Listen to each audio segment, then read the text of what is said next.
Hello guys, আসসালামু আলাইকুম। আজকে আপনাদের সামনে একটি আর্ট আমি তুলে ধরবো। আপনারা প্রথম থেকে শেষ পর্যন্ত দেখলে অবশ্যই অনেক কিছু শিখতে পারবেন।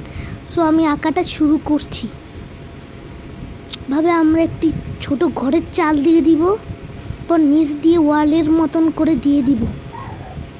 এভাবে 3টা দাগ দেওয়ার পর আমরা নিচ দিয়ে আবার এভাবে একটা দাগ দিয়ে দিব, যাতে দাগগুলো মিল হয় সেভাবে করে দিব। এরপর আমরা এখান দিয়ে একটা দরজা দিব, এরপর এখান দিয়ে এসে একটা জানলা দিব।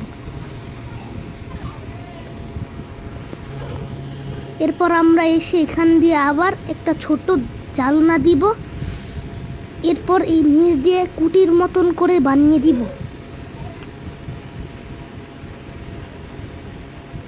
এরপর এই সাইড দিয়ে একটা গাছ এঁকে দিব আমরা।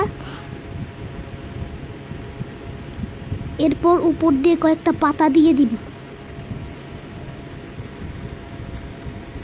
এরপর এই পাশ দিয়ে দূরের কয়েকটা গাছ দেখা যাচ্ছে, এভাবে করে দিয়ে দিব।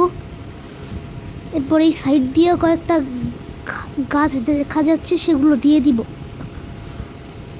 এরপর এই সাইড দিয়ে আরেকটা ঘর দিয়ে দিব। এভাবে করে আগের স্টেপগুলো অনুসরণ করে আমরা কিন্তু এই ঘরটিকে আঁকবো আবার। এরপর আগের মতন করে আমরা এইভাবে দাগ দিয়ে দিয়েছি। এরপর সেইভাবে করে আরেকটা ঘর দিয়ে আমরা এই পাশ দিয়ে কয়েকটা আরও দূরের কয়েকটা গাছ দিয়ে দিব। এরপর এই পাশ দিয়ে একটা পুকুরের মতন দিয়ে দাগ দিয়ে এভাবে একটা নৌকা বানিয়ে নিব। এরপর এই সাইড দিয়ে একটা সূর্যর মতো করে সুন্দর করে দিয়ে দিব।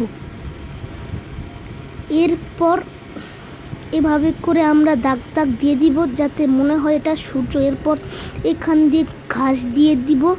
এরপর এদিক দিয়ে পাখি দিয়ে দিব। আসসালামু আলাইকুম।